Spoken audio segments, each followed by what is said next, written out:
देखिए, मौर्य साम्राज्य जो था अशोक के अधीन जो था वह अपने चरम उत्कर्ष पर था। और अशोक के अधीन इसका क्षेत्रफल जो था वह बहुत ही बड़ा था।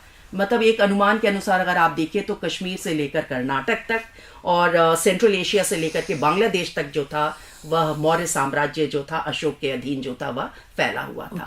तो इतने बड़े साम्राज्य को नियंत्रित करना आसान नहीं था। दूसरा, अशोक ने जो था अपने धम्म के प्रचार और प्रसार के लिए, धम्म जो था वह धर्म नहीं था, धम्म जो था अशोक का वह वे ऑफ लाइफ था, उसका कोड ऑफ कंडक्ट था। तो उसके प्रचार और प्रसार के लिए जो था उसने जो था धम्म महामात्य जो थी उनकी नियुक्ति की थी।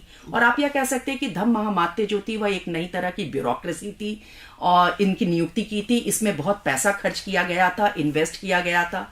इसके अलावा अशोक जो था वो बहुत सारे वेलफेयर मेजर्स में इन्वॉल्व थे। अगर आप जन कल्याण के लिए बहुत सारे कार्य जो थे अशोक के द्वारा जो थे वह करवाए गए थे।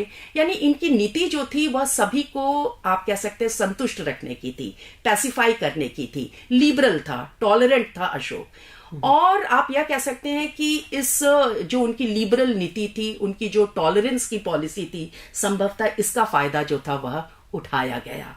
और अशोक के बारे में यह कहा जाता है कि ऐसा नहीं था कि अशोक जो था वह अहिंसा के संदर्भ में वह अहिंसा का अनुयायी था, लेकिन उसने कैपिटल पनिशमेंट नहीं बंद किया, उसने जो था आर्मी को डिसबैंड नहीं किया। लेकिन कलिंग युद्ध के बाद कोई युद्ध जो था वह नहीं लड़ा गया। और उसके बाद जब युद्ध लड़ा गया, जो भी युद्ध हुए, तो संभवतः सेना जो थी उसके लिए तैयार नहीं थी उनके उत्तराधिकारियों के अधीन। और एक है कि वीक सक्सेसर था।